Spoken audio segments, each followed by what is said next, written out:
Welcome to తొలి వార్తా news. వార్తలు చదువుతోంది మాధురి.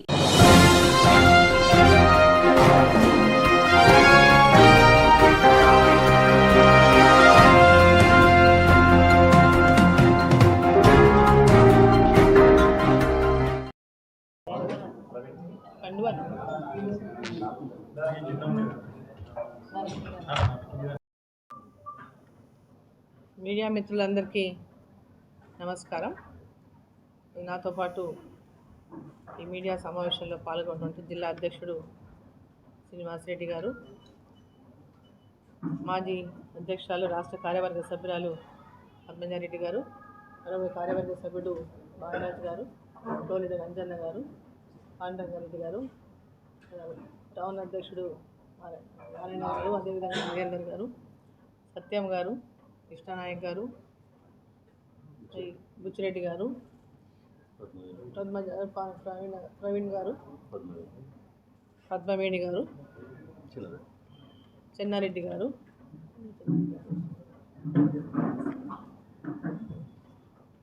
మీడియా మిత్రులందరికీ నమస్కారం. తెలంగాణ ముద్దుబిడ్డ అయినటువంటి మన మాజీ ప్రధాని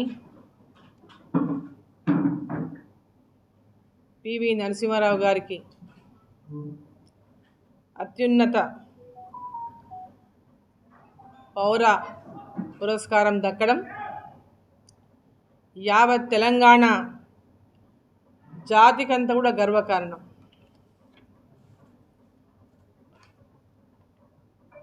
మాజీ ప్రధానమంత్రిగా, కేంద్ర మంత్రిగా, ఈ రాష్ట్రానికి ముఖ్యమంత్రిగా అనేక సేవలు అందించినటువంటి పివి నరసింహారావు గారు తెలంగాణ బిడ్డ. ఈరోజు భారతరత్న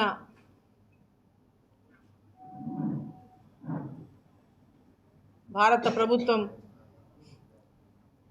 ప్రధానమంత్రి నరేంద్ర మోదీ గారికి, భారత ప్రభుత్వానికి తెలంగాణ బిడ్డ అయిన భారతరత్న అవార్డుకు అర్హుడైనటువంటి పివి నరసింహారావు గారికి ఆ గౌరవం ఇవాళ అందించడం తెలంగాణ ప్రజలందరికీ గర్వకారణం. మా అందరి తరఫున, తెలంగాణ ప్రజలందరి తరఫున భారత ప్రభుత్వానికి, ప్రధానమంత్రి గౌరవనీయులు నరేంద్ర మోదీ గారికి హృదయపూర్వకంగా అభినందనలు, ధన్యవాదాలు తెలియజేస్తా ఉన్నాం. పివి నరసింహారావు గారి కుటుంబానికి అందరికీ కూడా శుభాకాంక్షలు తెలియజేస్తా ఉన్నాం.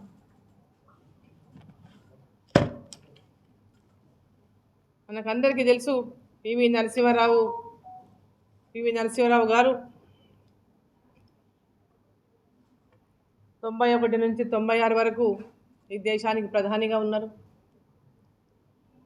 వారు ప్రధానిగా ఉన్న సందర్భంగా అనేక సంస్కరణలు, ఆర్థిక సంస్కరణలు, ఆ రోజు ఆర్థికంగా తీవ్రమైనటువంటి పరిస్థితుల్లో ఉన్నటువంటి భారతదేశానికి ఆర్థిక సంస్కరణల ద్వారా భారతదేశాన్ని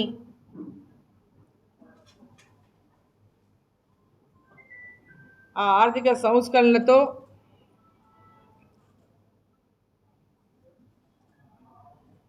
మరి పివి నరసింహారావు గారు ఒక దశ ఈ భారతదేశానికి అందించినారు. ఆర్థిక ప్రగతి కోసం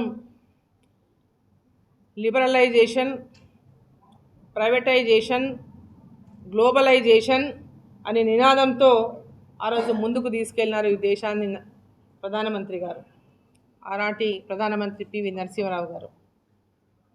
ఆర్థిక సంస్కరణలకు శ్రీకారం చుట్టి లైసెన్స్ రాజును నిర్మూలన చేసి విదేశీ పెట్టుబడులను ఆహ్వానించినటువంటి సందర్భం, మార్కెట్ ఆధారిత ఆర్థిక వ్యవస్థ వంటి కీలక నిర్ణయాలు కూడా ఆ రోజు ఆయన తీసుకోవడం సందర్భాన్ని మనం అందరం ఒకసారి గుర్తు చేసుకోవాల్సినటువంటి అవసరం ఉంది. పివి నరసింహారావు గారు తన సొంత పార్టీలోనే అనేక విమర్శలను ఎదుర్కొన్నప్పటికీ గందరగోళ కాలంలో దేశం యొక్క దీర్ఘకాలిక ప్రయోజనాల కోసం ప్రజా వ్యతిరేక నిర్ణయాలు తీసుకోవాలనేటటువంటి ఆయన సుముఖత ఆయనకు రాజకీయ శ్రేణుల్లో పెద్ద ఎత్తున గౌరవాన్ని తెచ్చిపెట్టింది. నేషనల్ టెలికాం పాలసీ మరియు నేషనల్ సాఫ్ట్వేర్ పాలసీ వంటి కార్యక్రమాలు ఇన్ఫర్మేషన్ టెక్నాలజీ మరియు టెలికమ్యూనికేషన్స్లో భారతదేశం యొక్క నైపుణ్యానికి మరి పునాది వేసింది అన్నాడు.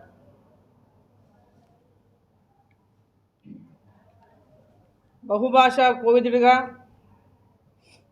ఒక కవిగా, పండితుడిగా, రాజకీయ చాణుక్యుడిగా వారు గుర్తింపు పొందిండ్రు.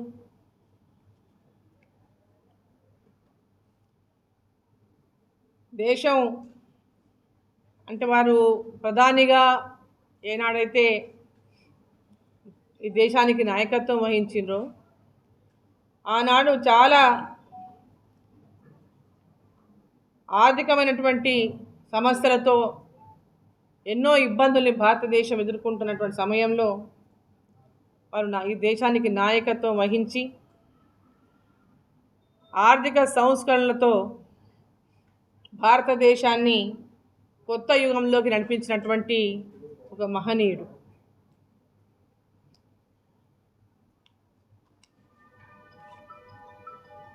కాంగ్రెస్ పార్టీలో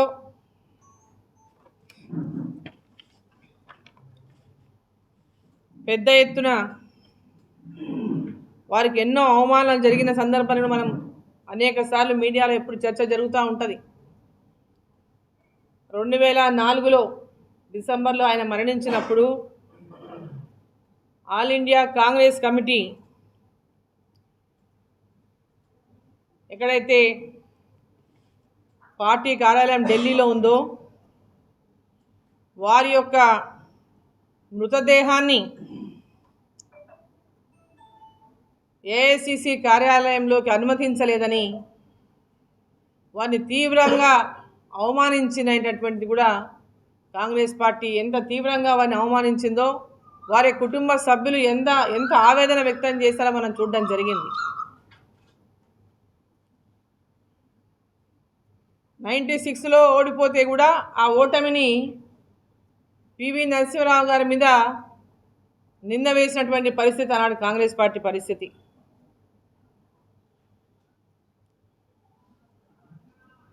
రెండు 2004 నుంచి 2014 వరకు అధికారంలో ఉన్నటువంటి యూపీఏ ప్రభుత్వం భారతదేశం యొక్క ఆర్థిక సంస్కరణలకు నిజమైనటువంటి రూపశిల్పి అయినటువంటి పివి నరసింహారావు గారిని దేశంలో అత్యున్నతమైనటువంటి పౌర గౌరవాన్ని ఇచ్చి గౌరవించుండొచ్చు. కానీ పివి నరసింహారావు గారికి అలాంటి గుర్తింపు గురించి ఏనాడు కాంగ్రెస్ పార్టీ ఆలోచించలేదు. కాంగ్రెస్ పార్టీ నుంచి అవమానాలు ఎదుర్కొన్నారు కానీ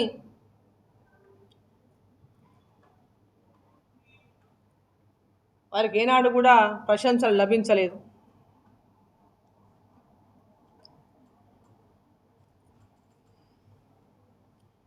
మరి ఈరోజు ఒక గొప్ప ఆర్థిక సంస్కరణలకర్త,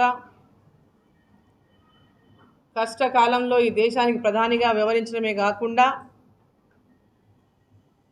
ఆనాడు పూర్తి మెజారిటీతో ఆయన ప్రభుత్వం అధికారంలో లేకున్నా తన చక్కటి నైపుణ్యంతో 5 సంవత్సరాలు ప్రభుత్వాన్ని ఎలాంటి ఆర్థిక ఒడిదుడుకులు ఉన్నా ఆర్థిక సంస్కరణలతో వైపు దేశాన్ని ముందుకు తీసుకెళ్తూ ఒక సుస్థిరమైనటువంటి పాలనను వారు అందించారు. ఈరోజు కాంగ్రెస్ పార్టీకి చెందినటువంటి ప్రధానమంత్రి పివి నరసింహారావు గారు అయినప్పటికీ వారు ఈ దేశానికి చేసినటువంటి సేవ, ప్రధానమంత్రిగా బహుభాషా కోవిదుడిగా, కవిగా, పండితుడిగా, అపర చాణుక్యుడిగా పిలువబడేటటువంటి పివి నరసింహారావు గారిని ఈరోజు భారత ప్రభుత్వం, నరేంద్ర మోదీ గారి ప్రభుత్వం ఈరోజు పార్టీలకు అతీతంగా వారికి ఈ యొక్క అత్యున్నతమైనటువంటి భారతరత్న అవార్డును ప్రకటించడము, వారికి అందించడము అంటే తెలంగాణ ప్రజలందరూ కూడా ఈరోజు గర్వించదగినటువంటి రోజని చెప్పి ఈ సందర్భంగా నేను తెలియజేస్తా ఉన్నా.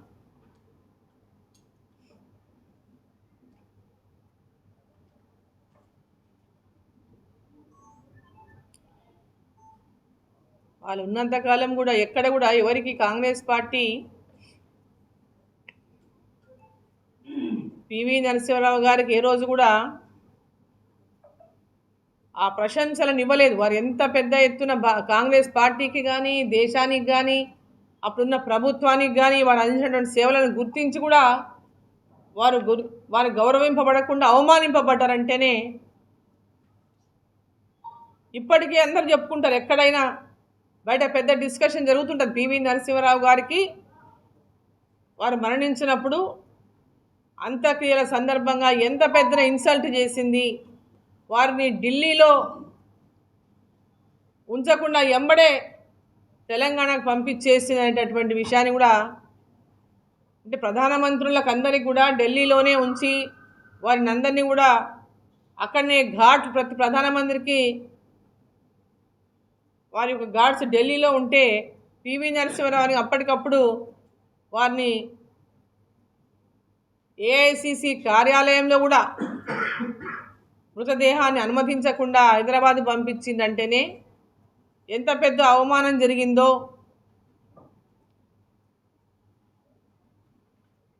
వారి కుటుంబ సభ్యుల ఆవేదన ఏ విధంగా ఉందో ఇప్పటికి కూడా అది ఎవరము మర్చిపోలేనటువంటిది కూడా ఈ సందర్భాన్ని నేను తెలియజేస్తా ఉన్నాను.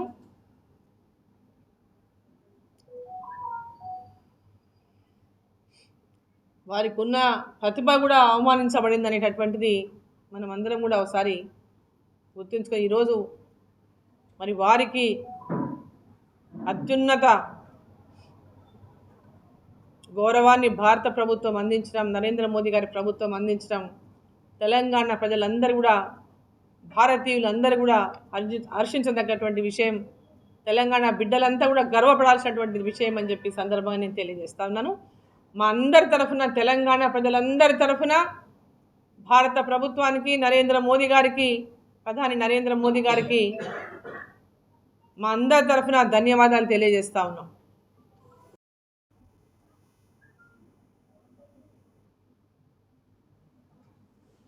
భారత ప్రభుత్వం భారతరత్న అత్యున్నతమైనటువంటి అవార్డుతో వారిని కూడా ఈరోజు ఈ ముగ్గురిని, పివి నరసింహారావు గారిని, చరణ్ సింగ్ గారిని, స్వామినాథన్ గారిని, వారికి అందరికీ కూడా ఈరోజు భారతరత్న ప్రకటించడం పట్ల హర్షం వ్యక్తం చేస్తూ ఉన్నాం. వారికి దక్కాల్సినటువంటి గౌరవాన్ని, వారి సేవలను భారత జాతికి తెలిసే విధంగా, భారత జాతి గుర్తించినటువంటి గుర్తింపుకు భారతరత్న ప్రదానం చేసిన సందర్భంగా ఈరోజు ప్రతి భారతీయుడు కూడా ఈరోజు ఈ భారతరత్న అవార్డుల పట్ల పెద్ద ఎత్తున మరి హర్షం వ్యక్తం చేస్తూ ఉన్నారు. మేమంతా కూడా మా అందరి తరఫున, తెలంగాణ ప్రజలందరి తరఫున హర్షం వ్యక్తం చేస్తూ ఉన్నాం. ప్రధానమంత్రి గారికి, భారత ప్రభుత్వానికి ధన్యవాదాలు తెలియజేస్తా ఉన్నాం.